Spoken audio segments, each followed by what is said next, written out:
साथियों, Haryana staff selection commission की art and craft teacher भर्ती यानी ड्राइंग टीचर भर्ती में नया केस लगा। CWP नंबर 26501 हाई कोर्ट में लगा नया केस। क्या होगा इसका फायदा, क्या होगा इसका नुकसान? साथियों, ये केस लगा और लगने के बाद तुरंत इसका निपटारा भी हुआ। ऐसा क्या था केस के अंदर कि लगने के बाद तुरंत निपटारा हुआ? ऐसा क्या है इस केस के अंदर कि इसका नुकसान नहीं फायदा होगा? ये सारी बातें इस छोटी सी वीडियो में आपको मिल जाएंगी, लेकिन वीडियो इत्मीनान के साथ कंप्लीट देख लेना। अगर पूरी वीडियो देखने के बाद आपको इसमें से कुछ जानकारी ऐसी लगे कि आपको फायदा पहुंचा है, आपकी जानकारी बढ़ी है इस केस को लेकर, इस भर्ती को लेकर, तो वीडियो को शेयर करना बिल्कुल नहीं भूलना। और चैनल अभी तक सब्सक्राइब नहीं किया है तो चैनल को सब्सक्राइब भी कर लेना। तो लीजिए, बिना देर लगाए आज की अपडेट करते हैं शुरू अब। तो साथियों, ये है वो केस जो कि माननीय हाई कोर्ट के अंदर CWP नंबर 26501 2021 के तहत हुआ है और डेट ऑफ डिसीजन भी आपको दिखाई देती है 6 जनवरी 2022।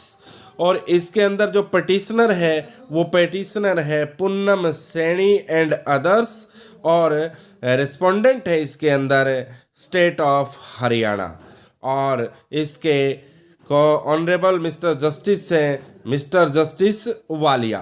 तो मिस्टर जस्टिस वालिया की कोर्ट का ये केस है और जो मिस्टर अमनपाल एडवोकेट हैं वो पेटिशनर के तरफ से मिस्टर अमनपाल वालिया इसके एडवोकेट हैं। तो इसके अंदर BS वालिया जी VC वीडियो कॉन्फ्रेंसिंग के जरिए हुआ है। इसको हम थोड़ा सा पढ़ के इसका हिंदी में अनुवाद करने की कोशिश करते हैं। Case is being taken for hearing through video conferencing due to COVID pandemic. तो जो ये कोविड चला हुआ है इसके कारण जो इसकी सुनवाई है, इसकी सुनवाई वीडियो कॉन्फ्रेंसिंग के जरिए हुई। और सेकंड पॉइंट जो बोलता है, after arguing some time, learned counsel for the petitioner prays for permission to withdraw the instant petition with liberty to submit a comprehensive representation in respect of grievances which are subject matter of the writ petition to respondent number 7 and direction being issued to respondent number 7 is considered and decide the representation in a time bound manner।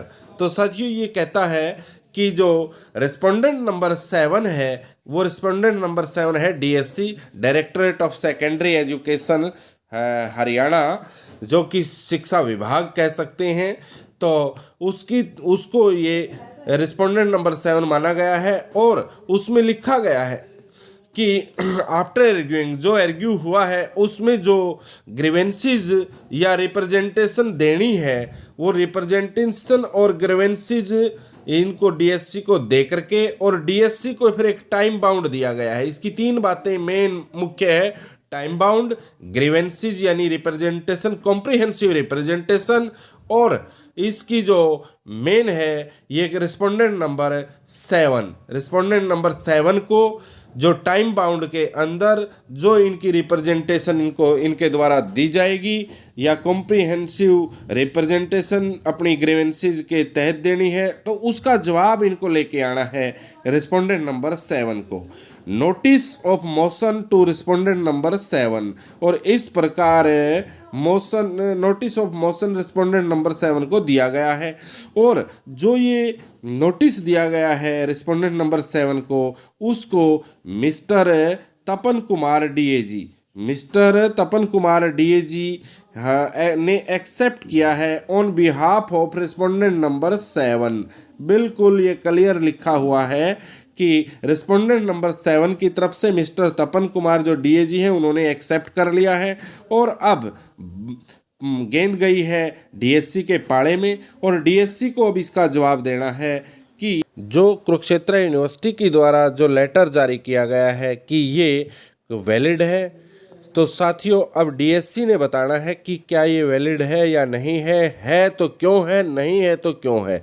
अब देखने वाली बात है कि माननीय court के अंदर जो पिटिशनर ने अपनी रिट डाली थी वो रिट इसी बात को लेकर डाली थी कि कुरुक्षेत्र यूनिवर्सिटी की तरफ से सारी बातें क्लियर होने के बावजूद भी DSC उन्हें ज्वाइनिंग नहीं दे रहा। या जब भी वो डीएससी में जाते हैं तो उनको कोई संतोषजनक जवाब नहीं मिल रहा। इसीलिए वो रास्ता निकाला है इन पेटिशनर ने डीएससी से जवाब लेने के लिए। और अब डीएससी की तरफ गई है बात और डीएससी ने मान भी लिया है उसको जवाब देने के लिए, क्योंकि जो मिस्टर एजी हैं तो उन्होंने वो एक्सेप्ट किया है और इसी कारण ये केस का निपटारा तुरंत ही हुआ है, इसका डिसीजन ही हुआ, अगली डेट नहीं मिली। तो डेट मिलने की वजह एक ही होती है, जब उस केस का निपटारा नहीं होता। तो इस केस में निपटारा ही हो चुका है, क्योंकि जो पेटिशनर ने मांग की थी उनको डीएससी की तरफ से जो नुमाइंदा था, सरकार की तरफ से जो नुमाइंदा था, तो उन्होंने उस बात को स्वीकार कर लिया कि हम अपनी जो आपने पूछा है इस केस के बारे में हम जल्द ही इसको लेंगे। उन्होंने को टाइम बाउंड भी किया है कि आपको इस टाइम बाउंड के अंदर ये जवाब देना है, और जैसे ही वो जवाब आता है तो इस बात का काफी हद तक सारा फैसला हो जाएगा उसके आधार पर। क्योंकि अगर डीएससी की तरफ से ये मान लिया जाता है कि ये इक्विवेलेंस है, ये वैलिड है, तो ज्वाइनिंग में कोई देर नहीं लगेगी, तपाक से ज्वाइनिंग मिलेगी, ज्वाइनिंग मिली केस निपटे। अगर मान लो डीएससी की तरफ से फिर ये किंतु परंतु लगता है कि ये वैलिड नहीं है, मान्य नहीं है, तो फिर एक आधार बन चुका है।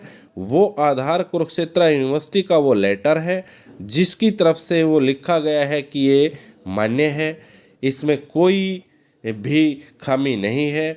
वो एक मजबूत आधार है जिसके आधार पर आगे फिर केस डलेगा अगर डीएससी इसको स्वीकार नहीं करती। लेकिन लगता नहीं ऐसा कि डीएससी इसको स्वीकार नहीं करेगी, लगता तो ऐसा है कि डीएससी इसको स्वीकार कर लेगी और बहुत जल्द ही इसका निपटारा होगा। जैसे ही डीएससी का जवाब, इसका रिजल्ट का जो ज्वाइनिंग का रास्ता इसका निकल जाएगा और उन 816 परिवारों को शांति और सुकून मिलेगा।